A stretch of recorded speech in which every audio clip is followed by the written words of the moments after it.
FEIC Watch FK035 Operation Instructions Button Function Instruction on the digital subdial Button A Backlight Button B Function Mode Button C Button D Time Setting on digital subdial Time Calendar Standard Time Display Press Button B for 2 seconds to enter the setting mode.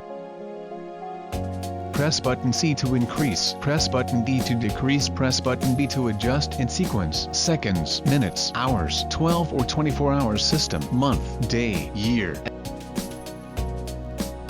Exit in 1 minute without operation.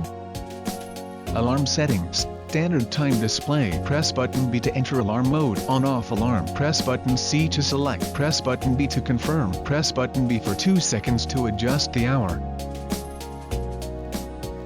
Press button C to increase, press button D to decrease, press button B to adjust the minute, press button B to confirm and exit.